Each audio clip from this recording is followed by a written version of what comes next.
everyone, and welcome to Picture the Scene podcast with me, Rachel. And me, Andrew. So, guys, the time has come again for me to take you on a journey back in time and to picture the scene of the crime.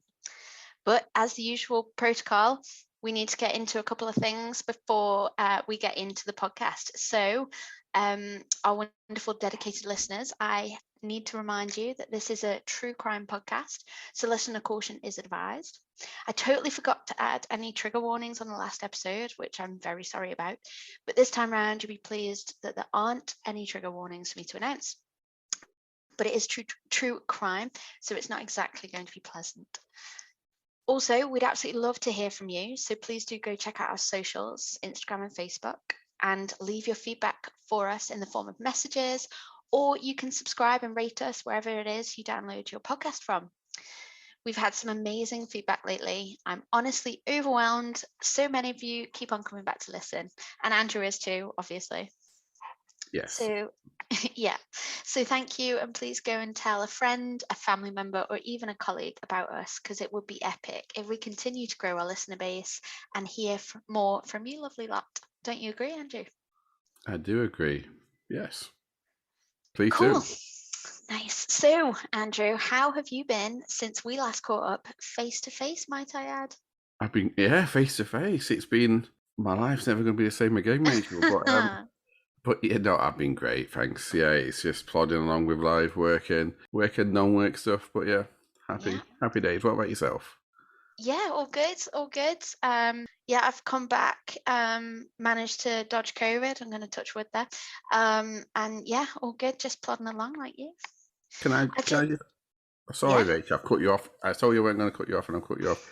I just want to, before we get into the true crime, I just want to tell everyone who's listening that I will be at CrimeCon in, I think it's the 10th of June. So if you're going to be there and you want to say hello or you want to avoid me, just give me a bell and I'll either tell you to come and say hello or tell you what I look like so you can pretend that you don't know who I am. Either way, just reach out.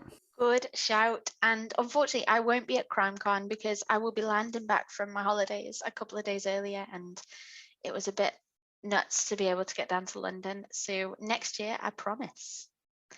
And talking about things that are nuts, I did want to highlight how much of a logistical nightmare it was when we recorded in person. And it just made me laugh when I was writing the script about how funny that technology and distance now make things so much more easier for these type of things these days. Whereas I'm sure if we'd have started our podcast pre-Zoom and pre all the technology advances pre-pandemic, we'd have been scratching our heads about how we'd make it work remotely. But I just wanted to say how nice it was being with you, Andrew, and watching you present, because we miss out when we're doing certain things online, don't we? And I've been aware that I can talk over you sometimes, and like you just said, we'd agreed to try not to do that as we recorded, but we're learning and we're progressing, so it's all good, and we will get better at that. We will indeed. Cool. So episode 16, and I can't believe I've been invited back to write and present again. I'm pretty sure that Andrew made up some sort of timeline I'd committed to, which I don't know if I did, but it clearly worked because I've written another one. And I did have a bit more fun this time round. I think probably because I was less nervous. So yeah, let's get into the script. If you're ready, Andrew? I am ready. Bring it on. Nice. So if it's safe for you to do so, I'd like all of you to relax, close your eyes, and picture the scene. Today, we're taking you back to Thursday, the 5th of July, 2012, and the family-friendly Morgantown, a suburb of Star City, West Virginia. It had been a very hot day, with temperatures reaching highs of 93 degrees Fahrenheit, approximately 33.8 degrees Celsius. And on this day, there was a light breeze in the air, enough to hear the leaves rustling along the streets and enjoy a refreshing breeze on your face.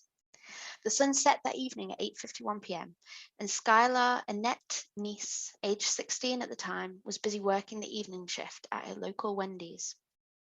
Although I can't confirm the exact time she left the fast food joint on the 5th, it was sometime between 10 and 11 p.m. that she arrived home, and upon entering the flat she shared with her mum, Mary, and dad, Dave, she hugged and kissed both parents goodnight, told them she loved them, and headed off to her bed, as was her normal routine. However, this was the last time Mary and Dave would see their only child, Skylar, alive. Well, I was about to say, how nice does that sound? And then I waited a moment for you to finish your sentence, and now it's a little bit sad because I'm never going to see her again. But did you say she's 16? I did, yeah. Oh, And and this was in 2000. Sorry, 2012. 2012. So a 16-year-old in 2012 takes the time to tell their parents that she loves them before going to bed. Like, How cute. yeah, very wholesome. It shows what type of person she was. Oh, absolutely, absolutely. And obviously we'll touch on it in a bit, but this particular case really tugs at the heartstrings, and I think it'll affect people that don't have children as well as those that do, because of what transpires. Okay, shall we see them? Yeah. So at around 12:30 a.m. on Friday, the 6th of July, Skylar snuck out of her ground floor bedroom window to go meet her two friends, Rachel Schoaf and Sheila Eddy. The three were described as inseparable, with family and friends commenting that any time spent apart would still include constant contact by texts, tweets, and phone calls. Just 8 years earlier, at 8 years old, Skylar had met an equally energetic, fun-loving, and happy Sheila Eddy. The pair hit it off instantly, with Skylar's dad explaining that Sheila became the fourth member of the family, and it wasn't often you'd see one without the other far behind. I just want to add that from here on in, I'm referring to Sheila as Eddy, which is her surname, as I keep on wanting to say Sheila in an Aussie accent, and it's not very respectful to do that, is it? No, don't make me laugh, Rachel. No, exactly. It wasn't until her freshman year at high school that the pair met the wonderfully wild, red-headed Rachel Schoaf, and shortly after meeting, the duo became a trio, labeling themselves as the Three Musketeers. I just want to say everyone needs a red-headed, wild individual in their life. I too met my best friend at high school, who was red-haired, and she also, fun fact for you, had the surname Redhead. There you go. There you go. Okay, so back to the story. Skylar, a straight A student with a 4.0 GPA, which I think is good, as so many articles mentioned it. Can anyone tell me otherwise? Had an active social life, but her friendships with Eddy and Schoaf were all consuming, with a number of articles citing that she was fiercely loyal to the pair, which I can totally understand. Whilst I was writing this, I found it hard not to reflect on my own emotions and friendships at aged 15 and 16. And I think that, like parents and family members, or two parents and family members, friendships can sometimes seem a little all-consuming, overwhelming, intense, but they're your lifeblood as a teenager. And I think because Skylar had no siblings, it probably made that bond more intense in her friendship circle. Do you agree? Oh, I agree totally. Actually, without wanting to talk about myself, I'm about to talk about myself. Recently, at Christmas time, actually, on Boxing Day, my childhood friend from when I was like that age passed away, and like we keep in touch on Facebook, but not really. And I've probably not spoken to him for 20 years, but it got me thinking about the relationship, and exactly that. It was like everything I did was with him, if that makes sense, and everything was, even when I used to like make him play Monopoly with me, and I'd always cheat and always win, and he was very patient and just played it even though he knew I was cheating and winning. That is real friendship. Yes, it is, and it just got me thinking. It's right, and when you mentioned them being really energetic, like you've met me now in person, Rachel. You know that I'm quite a slow person. So what I really like is energetic people, be they either children or adults, and I always find it's a good balance because I can almost be like the slow guy and they can be the one that bounces around, and I can picture the scene to how they are. So I'm interested to see where this will go. Yeah, and I think that's definitely a lesson for me not to play Monopoly with you, because I am very competitive and I don't like to lose. So yeah, that's one to keep up there. I try and be honest nowadays. Good. Let's get back to the early hours of the 6th of July. And what better way to bring in a new day than with your two best friends in the world? Oh, and a little marijuana, which is what encouraged Skylar to meet up with the pair that night. Because I haven't exactly told you the whole truth. In the run up to the 5th of July, Skylar had actually fallen out with both Eddie and Shoaf. Now, this is proven by a couple of tweets on the teens' Twitter accounts that were aimed directly at the pair, and specifically her distrust in them. She was initially hesitant to join the couple, but after a number of phone calls and text messages back and forth, Niece left her home and climbed into the rear passenger seat of Eddie's 4-door sedan. A short while after leaving the flat, the girls crossed the Pennsylvania state border to a town called Brave. Headed towards the woods, they parked up and got out the car to smoke their marijuana. Little did Skylar know, both Eddie and Shoaf had been planning a murder for weeks. And armed with knives, concealed in their hoodies, they counted to 3, the agreed signal to proceed, and set upon Skylar as she turned her back to collect her lighter from the back seat of the car. Oh, what? Honestly, yeah, what? Initially, an attempt was made to slit her throat, as the girls had read that this would be the fastest way to take her life. However, they were unsuccessful in their efforts, and Skylar tried to defend herself, successfully wresting the knife from Shoaf's hand. Eddie then resorted to stabbing her in the back multiple times, until, according to Shoaf, Niece's neck stopped making gurgling sounds. And can we just take a minute to remind ourselves that we're talking about teenagers, and that was an actual police statement that she made. And I think that's just emphasized their age by the fact that she said that. And it's just madness because poor Skylar mustn't have had a clue what was going on either. But yeah, the fear, and you've also got to think, like, let's just forget about the crime for a moment. Well, not forget about it, but just park it for a second. Do you know what this shows you? Like, do you know when two people are very close, and you see it in many true crime stories, they kind of lose grasp of what's actually reality and not. And so if they're discussing, oh, what's the best way to kill her, let's slit her throat and let's have knives ready. And even it shows how childish they are by saying, let's do it on 3. And it's just, it gets worse. Yeah. Okay. I'll get into that, but I completely agree with you at this stage. When I was looking through the articles, reading, and actually watched a couple of ABC reconstructions, it just gets worse how they behave.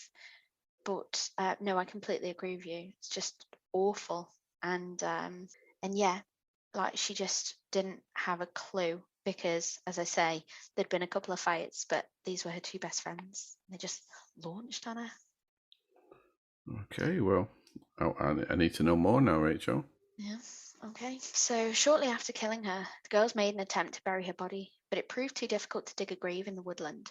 So they resorted to covering the body up with nearby fallen branches, dirt, and rocks which were just scattered around. Again, what? Yeah, it goes to show that it wasn't. It goes to show that they was fixated on the act and not the actual reality of it. Yeah, and it's 2012.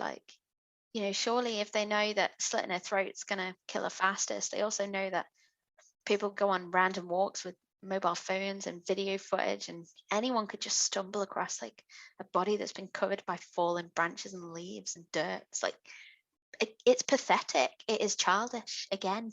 It is, and the only thing I'd say, also dog walkers. I'm looking forward to getting a dog again, but I'm not looking forward to probably discovering a dead body. But it's, I guess, the States is a lot bigger than the UK. Yeah.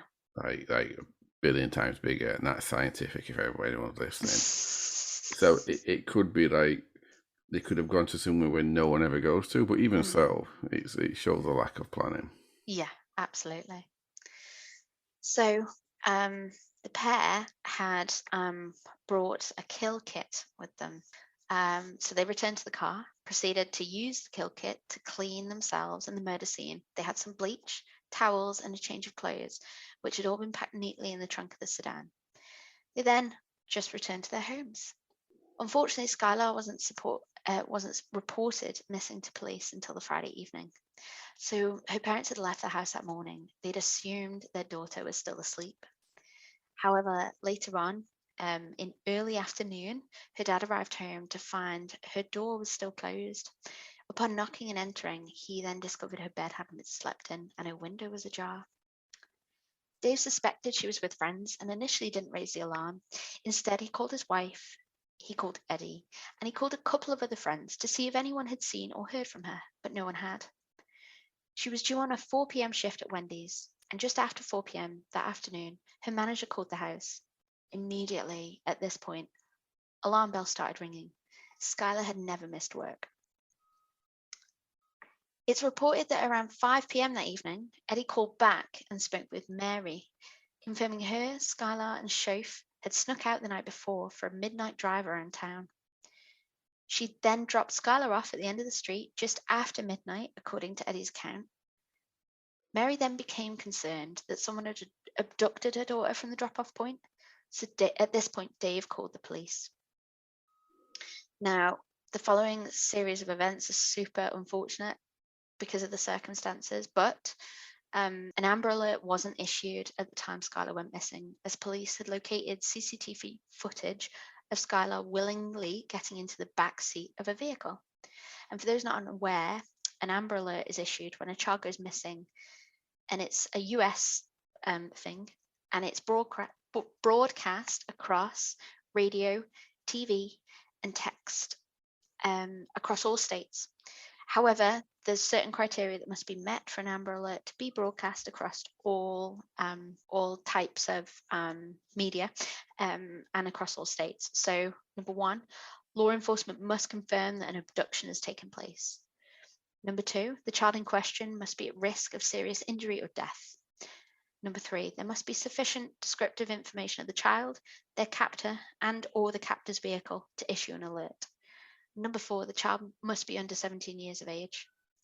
So I think, like, just to stop for a second, I don't know whether you've heard of an Amber Alert, Andrew, but Yeah. I imagine because it disrupts normal viewing, or even in a state where something quite important's on the television, there'll be like a ticker warning across the television, or there's obviously a certain amount of effort and energy as well that go into these alerts being issued. I kind of understand why there's that level of like checklist, just to clarify that you're not dealing with a teenager that always does one on a Friday afternoon and comes back home on Monday. Yeah, definitely. There has to be it for anything in life. There has to be a certain set of criteria, doesn't there? And there's always going to be people, exceptions where you go, maybe it shouldn't have happened. Should have happened for that, but yeah. So there's always going to be exceptions, but yeah, there's got to be a line at some point drawn, and let's be honest, like if they witness a CCTV of her willing to get into a car, not being abducted, and didn't know who was in the car, didn't know who owned the car, what really could they have done apart from create maybe lots of false leads with people thinking they've seen maybe like, hey, what colour was the car? Did they know the colour? Yeah, it was like beige. So a beige sedan. Yeah. So what are they really what are they going to get from standard. that? And that's the thing as well, like we've all seen news articles, cases, parents paint a picture about their perfect child. And in reality, like they just want the police to pay attention. That child But is not, I'd just like to touch on this because, I mean, let's put the facts out straight. And she sounded like a very well-rounded girl because she was kind and considerate to her parents. She had a job, which at 16 years old in social media times is unusual as it is. You said she'd never been late or missed work. And yeah, she was, it sounds like, obviously, yeah, she went off to smoke weed, but I'm not obviously condoning any type of taking drugs, but she was with her friends, and that's what teenagers do. And it could also be, you said they had an argument, it could be her way of trying to get her friends back, because when you're in such a tight group of friends, the worst thing in the world is when that friendship breaks for whatever reason and you just feel alone and lost, don't you? So, and do you know what, on that point, Andrew, threes don't work. Like my daughter's 5, she's got a really tight circle of friends, and She has great one-on-one play dates. She has great like group play dates, but when there's a three, there's always a tale to tell. There's always someone left out, and But something that I've chosen not to dive into as part of this script is all the rumors of there were a lot of high school rumors in the days post her going missing. And they're all hearsay. There's nothing confirmed. The Reddit feeds are like, oh, I heard this, I heard that. It's all tosh, and I refuse to get like drawn into. Well, I read that this was happening, but whatever was happening in their friendship circle, I completely agree with you. Sometimes you do anything to win someone back, to impress them, to like get back in their good books, and as well nowadays, I'm again not condoning drug taking, don't take drugs myself, but I think weed is fairly common, like thing that people do, the way that we probably might have tried smoking a cigarette when we were 16. Like kids now just try smoking a spliff, don't they? yeah, My daughter will never will though. yeah, and also you got to remember as well, these are 16-year-old girls. And just not just talking about girls here, 16-year-old boys are exactly the same. Full of hormones. The way that friendship would have felt, it would have been akin to similar feelings of a relationship. I'm not saying that she was romantically attracted to them. I just mean that same feeling is that same feeling of wanting to be with them and wanting to get their attention and to please them. It's the same at that age because all the hormones are mixing, and it's not a gender thing. Actually, it's male or female. So due to that CCTV footage, the police initially suspected that Skylar had just run away from home. Now, this is despite not taking an overnight bag. She left her bedroom window open and she didn't take a phone charger, which I think is the most obvious thing. Because why would a teenager risk being without their mobile phone? Yes, and also 2012, while obviously phones were prevalent then, there was 1,000,000,001 different phone chargers, weren't it? It wasn't like one or two different types like there is nowadays. Exactly. Plus, there were no previous warning signs of anything like that happening, so the police had to wait the standard 48 hours before classifying the teen as missing. So there were no leads or information that came in from local sources, and potential sightings of the teen in other states, including New York and North Carolina, just added to the concept that, yeah, she'd gone missing. Or she'd run away from home, sorry. But the police had very little to go on, and over the next 8 weeks, there wasn't much progress that was made. So the FBI and West Virginia State Police joined the search for the missing teen on the 10th of September 2012 and immediately began interviewing Skylar's school friends. So Eddie and Shoaf had been acting strange ever since the disappearance, and when police probed their movements on the night of the 5th, the stories changed multiple times. Their text messages and social media messages were also closely examined and found to show no mention of their missing friend, which I just think's odd. Like, Yeah. you'd mention the elephant in the room, wouldn't you? Like, OMG, have you heard any news? Even if they were not getting on with her, it'd be good riddance type thing. Yeah, or like, oh, she's probably just doing it for attention. Yeah. But what I will say is the net didn't appear to be closing in on them either, and the pair went on for 5 months as if nothing happened until Shoaf broke. Well, just before you carry on, so even in 5 months, the body wasn't found. Oh, so that shows that it must have been in quite an isolated place then. Yeah, and I think like probably something I didn't mention is like they went regularly to this spot to smoke weed, and I guess they did because it was so private. But even so, like you hear on the news, not daily, but very regularly, like remote places in the ass end of nowhere, people find bodies, bones, limbs. Like yeah, I'm surprised that their gamble paid off really in this case, and at least let them for 5 months live as if nothing had happened. And I'll obviously go on to kind of explain what did happen because I've already kind of spilt the information of the police statement that Shoaf made. But yeah, when they did come to interview her, it was all because she asked them to interview her, and she then led them to the body. So yeah, I don't know whether you'd call it like shoddy police work or whether you would just call it just pure dumb luck by the two teenagers. Yeah.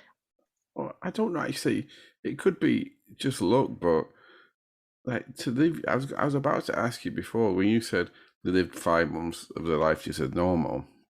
I'm not sure how like a conscience could do that, but so just let me get this right. She just out of the blue, because obviously there was no pressure on them because they weren't suspects. She just went to the police and said, "We killed her. I'll show you where the body is." I'm literally about to come on to that.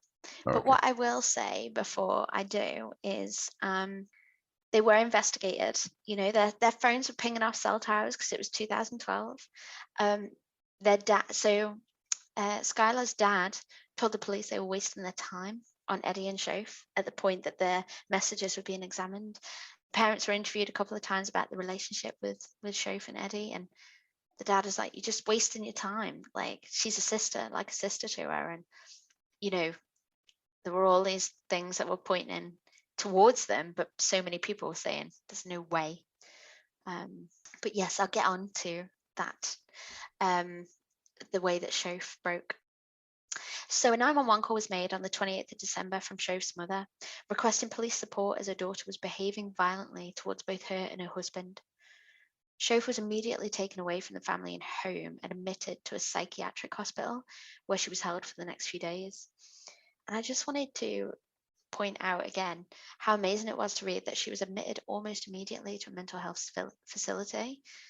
I know that it was 2012, and I know that she was clearly unwell because she just randomly killed her best friend 6 months earlier.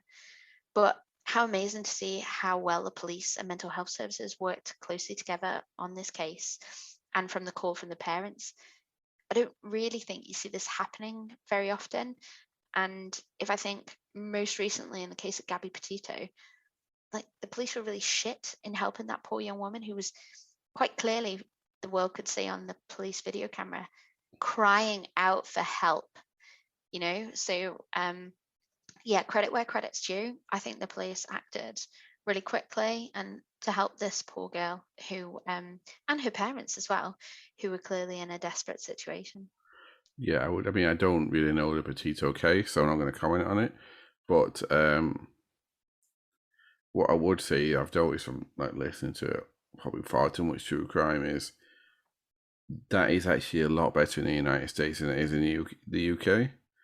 It is obviously there's still, like you just highlighted, mistakes can happen, but it's a lot easier to get someone in an immediate, like at least on a temporary basis into a facility to be assessed than it is in the UK, because obviously it's a paid health service, isn't it? So it's easy to do because there's no waiting list and there's no less bureaucracy as well.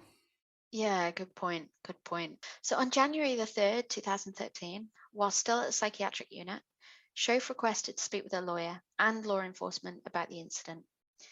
It was then that Shoaf gave a full confession, incriminating both her and Eddie in the murder of Skylar. Following the confession, she took the investigators on the nearly 20-mile journey to the Pennsylvania state line and the scene of the crime.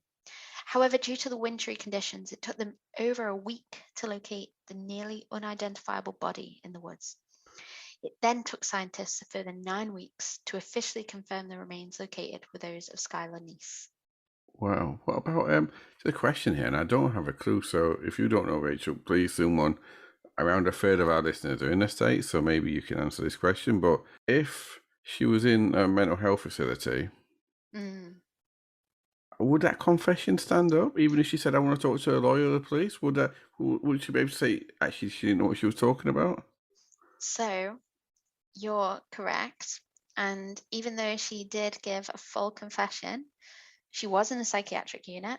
She was only 17 at the time. And they took everything she said down. They took her confession. They then almost asked her to prove it. So she then went to meet Eddie, and her house was wired. She tried to get a full confession out of Eddie, didn't work. But yes, it believe it or not, she was not arrested at that point in time. Skylar's parents also weren't told about the confession. The police took it upon themselves to let her go free and fully investigate the case properly and thoroughly, and put both individuals under surveillance to make sure they had all the evidence they needed for convictions. Fair play. I mean, this police force in is it Star City? Yeah, West Virginia, yeah. It sounds like they. I want to break into a country and western song when you say that, but But I these. think, sorry, I was going to say they just sound like they're on the ball here. I guess because, like, I do think if the FBI are involved, you're probably almost all going to be like, taking it really seriously as well. I guess you would. I always think when you hear that, and I know this is complete crap, so don't pull me up on this, listeners, but I just always get the pictures in my mind where you get the FBI coming in and going, oh no, this is our jurisdiction, no, this is ours, and they just end up arguing. But I'm sure it's probably not like that in real life. They probably happily work together. Yeah, I bet. So this is the only paragraph that, like, it was hard to write. It baffled me, a lot of what I was hearing and reading. And I think it'll just, like, anger everyone listening and you as well. So I've just got a couple of comments from Shof's interview. So when asked in a subsequent interview why she murdered her best friend Skylar, Shof's response was, "We just didn't like her." It had transpired that the pair had actually planned her murder about a month prior during science class. Wow. Yeah, just together in a class in a school.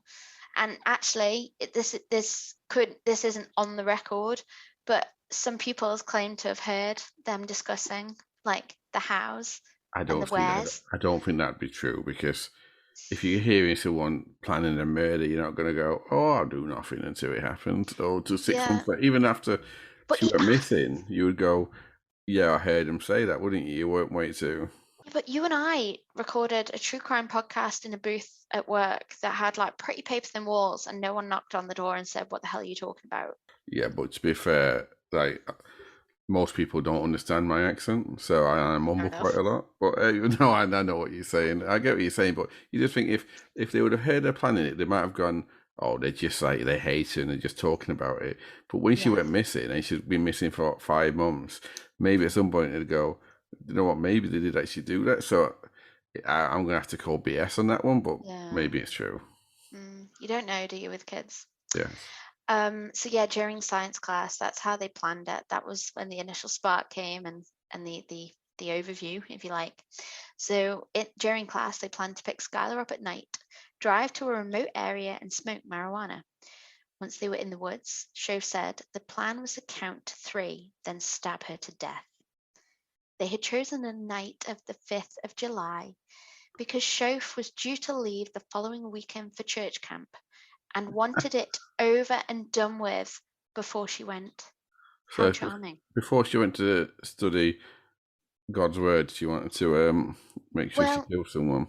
Well, just to clarify, you and I think that church camp is somewhere where, a child might go and study God's work and words. However, it's actually just another type of camp in America. And you either go to, like, religious camp or non-religious camps, or activity camps, or, like, special focus sports camps. And so I don't think she was particularly, like, religious.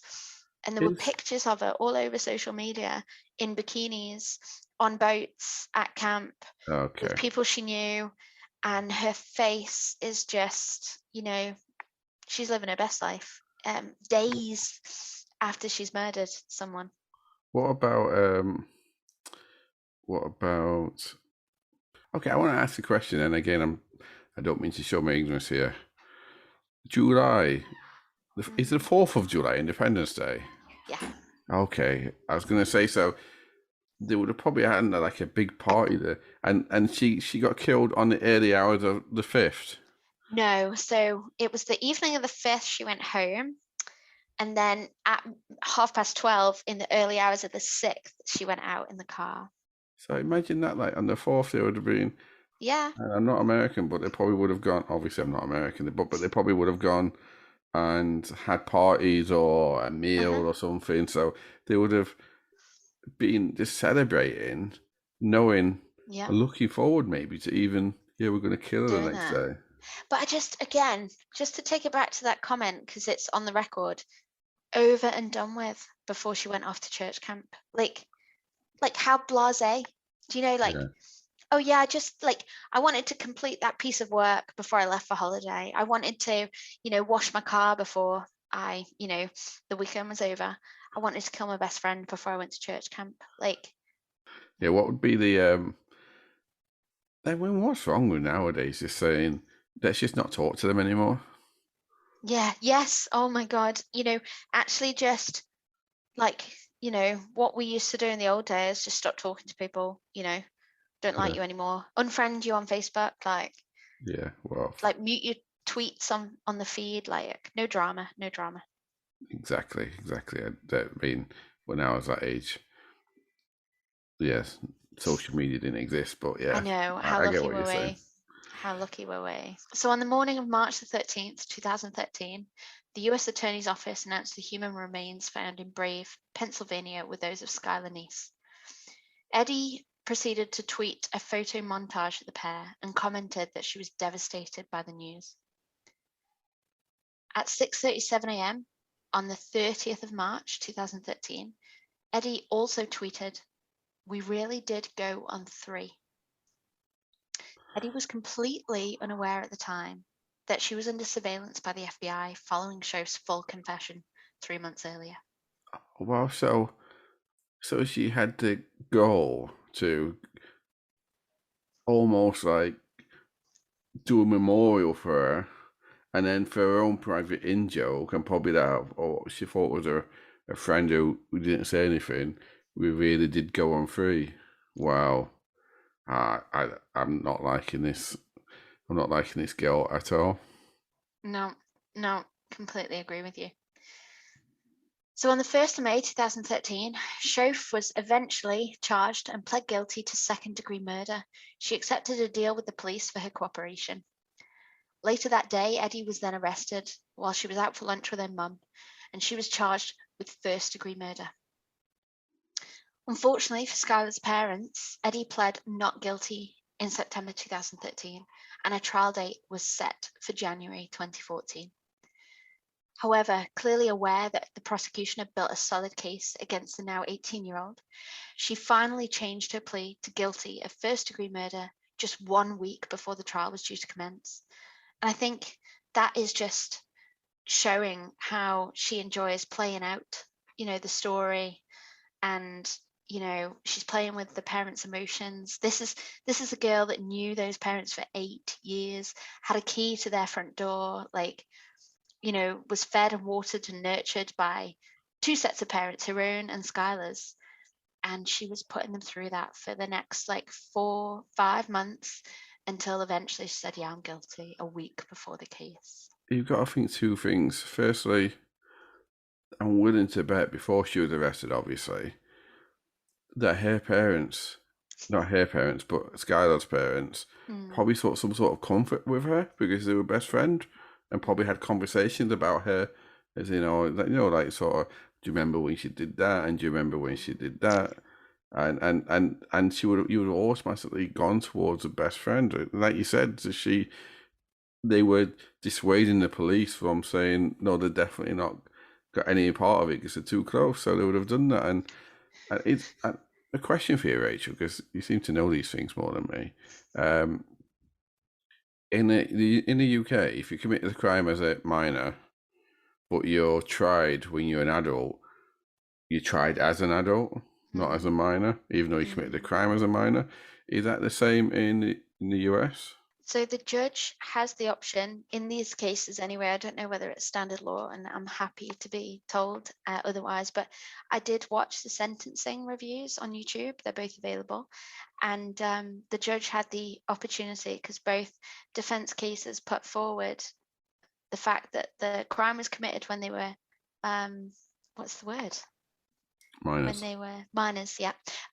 Could they have custody sentences that reflected that?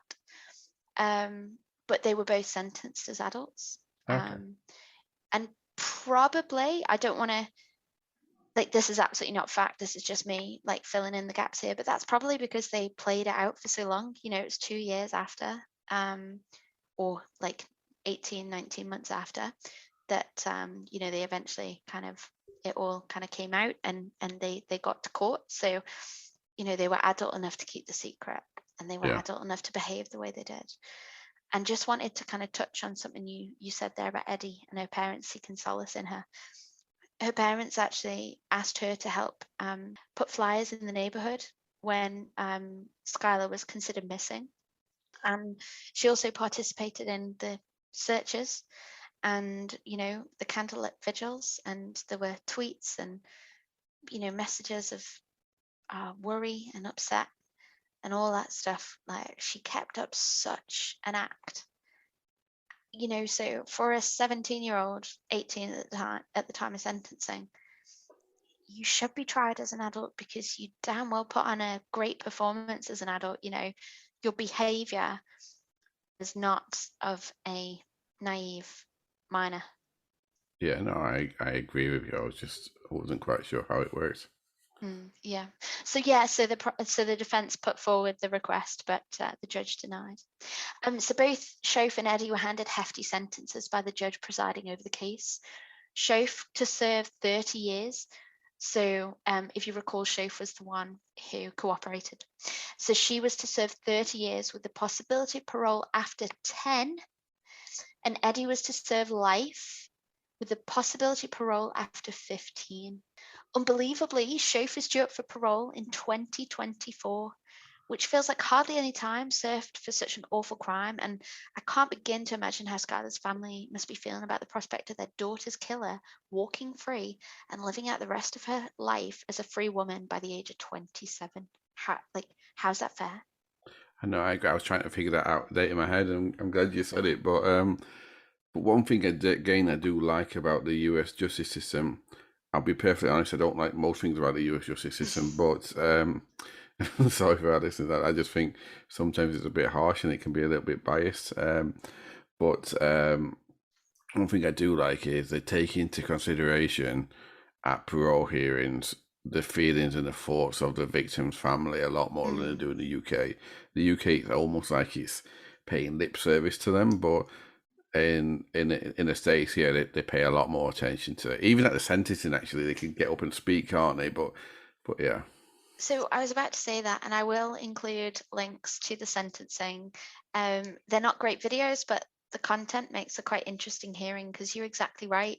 Shoaf chose to speak out in a statement to the parents of Skylar, and Skylar's dad basically called bullshit in the courtroom and all that.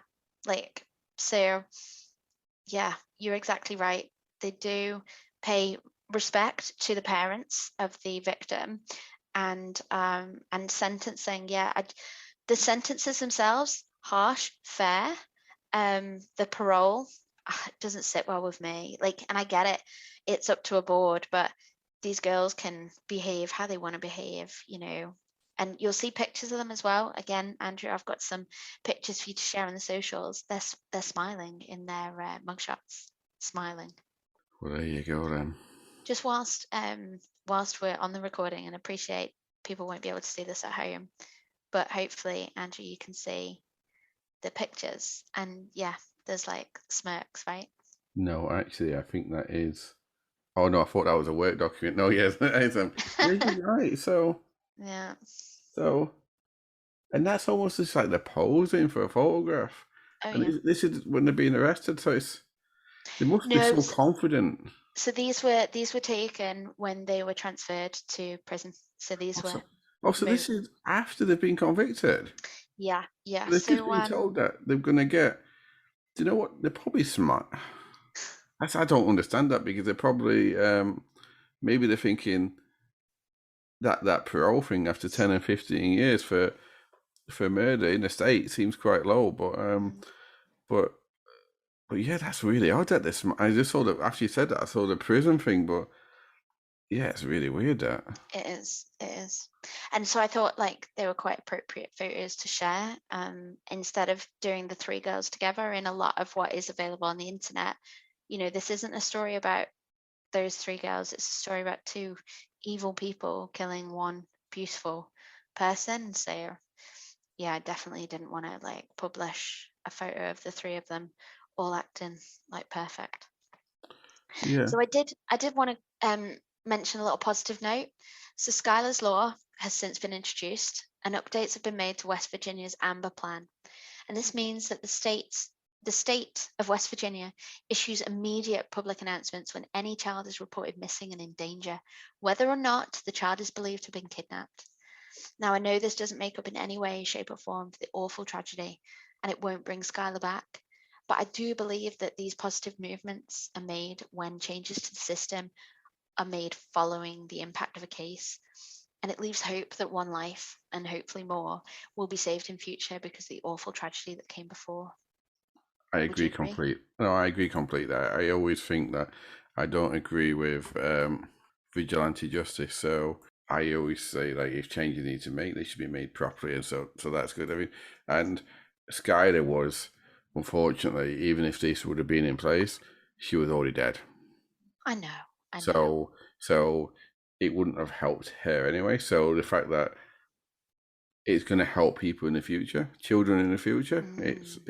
It's a big plus. At least I Those really people hate might, this. those girls might have been interviewed sooner. Their That's their true. movements might have been tracked within the 48 hours. That's a very They good might point. have, been able to ping their cell phones sooner, build a picture, find Skylar, and put the parents out of the 6 months of misery of not knowing, though. And Yeah, like, I no, get good it, point. she had died, but the pain and suffering that must have been felt afterwards, not being able to lay her to rest. Yeah. No, I agree. And I take that back. Then I agree. You're right, Rachel. I wasn't thinking. no, no, no. I think sometimes you can get wrapped up in the fact that it wouldn't have saved their life, but yeah, there's another small silver lining. But I think as well there was something really wholesome that I read and I wanted to share with everyone because I wanted to end the pod on a really positive note, well, as best you can when you're dealing with true crime and death. But in the aftermath of Skylar's death, Dave and Mary, Skylar's parents, created Skylar's Promise. Now, this is the foundation with the aim to help others and keep her memory alive through sharing her story. The parents regularly visit schools and prisons across the state, where they talk about how all actions have consequences and they also preach positivity. How lovely is that? Yeah, that is good. It's and it's not only good. I just think it shows you the quality of the person that they can try and take some positivity from such a horrible act that's happened to them. It's yeah, that is good, man, and it would probably show you the. I mean, I think we at the very beginning of the episode, you don't get often anyway good children coming from bad parents. Mhm. So it shows that there was obviously good parents with how she behaved and acted and was. So yeah, it's good that, and it gives them focus and it gives them something to continue with. Was she an only child? Yeah. Oh, that's terrible then. Yeah, Oh, because yeah, that's yeah. terrible. But at least that's a positive. That's a positive note. Yeah. Yeah. So, what did you think about the episode then? Do you know what, Rachel? I quite enjoyed that. I probably need High to qualify. praise? I probably need to qualify that statement because it sounds like I don't. I wasn't planning to enjoy it, but that's not what I meant. What I mean was like I knew the story anyway. I told you that beforehand, Mm-hmm. but I like the way you told it because when you started telling it, I forgot. Not, I didn't forget that I knew the story, but I was engrossed in what you were saying, Yeah. and yeah, it still felt like it was. It's good to talk about these things sometimes. I spent so long of my true crime fanness just talking to myself about these things. Yeah, no, I really enjoyed it, Rachel. It was. I enjoyed the way you told it. I didn't enjoy the way these two girls acted and behaved. It just seems. Mm. I don't know. I'm getting old when I say like people nowadays, but people nowadays, Rachel, it's I was not as say essay when I was a kid, but God, you would I wouldn't have have done killed that someone? though. No, I don't think I could have killed someone. And just for context, guys, I surprised Andrew with the script. So he hadn't read it, he didn't know about the case. And then last night I said to him, "Oh, let me just tell you her name, because I've gone down a different route and we're doing an American case, which I know has been covered by a couple of podcasts in America, but I don't think it's really well known over here." And Andrew went, "Yeah, I know the case. Yeah, I've listened to about 12 pods." So it was quite a risk when we started today. I'm thinking, oh goodness, he's not read my script. He's probably thinking, what's she going to tell me I haven't heard before, kind of thing. So no, that is high praise. Thank you. So I just wanted to say that I really enjoyed writing the episode, and I think knowing that I was capable of presenting gave me a little more confidence this time. But yeah, keep the feedback coming, Andrew, and all of our listeners, because be lovely to hear your thoughts on this case and on the show. But for one last time today, I'd like all of you to relax, close your eyes, and picture the scene. You're 16, surrounded by your loving family and close friends, and excelling at school. Life is pretty sweet until your best friends claim they don't like you anymore, and you think your whole world has been turned upside down, but you have no clue how much more worse it's about to get. Okay, thank you. That was great. And before we disappear and say goodbye, and I hadn't told Rachel I want to do this, but there's a pod, if you remember episode 7, I believe it was, which is, by the way, my favourite episode and also our least listened episode. So, hint, hint, if you've not listened to it, go and listen to it. I think it was episode 7, the one with the lady who was killed by the police. Do you remember? That was awful. I said to you it was inspired by a podcast called Murder on My Street? I do, yeah. And I listened to that podcast. It's two lovely ladies. I'm terrible with names. I believe it's Dee Dee and Jeannie. But if I've got your names wrong, they're probably not listening this long in the pod anyway. But I apologise. But I'm glad you finished on positiveness, because when at the end of their pod, they've started this new feature, which I'm not going to copy. But if you do listen to them, listen to the entire pod, because they read a review of some random thing. And like the last time they read like a 5-star review that someone had left of a prison. and they said, like, if you're going to leave us a review, leave it like this. And then they read it. And like so I recommend, if you do listen to them, good, great. Listen to it all the way through to the end, because you will be laughing.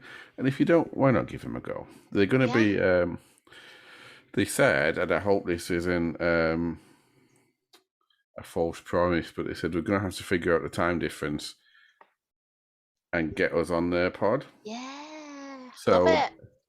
So, I mean, it may be a few weeks, but hopefully that will happen at some point in the future, because I do love the pod. So, yeah, anyway, I just say, like, listen, if you do listen to them, listen more if you, and if you don't, why not give them a go? Yeah, give them a go. And also rate us 5 stars as well, like, you know. Why not? Or even 4.5. I accept 4.5, Rachel. Cool, yeah. We'll say goodnight there. Yes, thank you, everyone.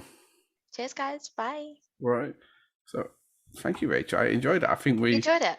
I think we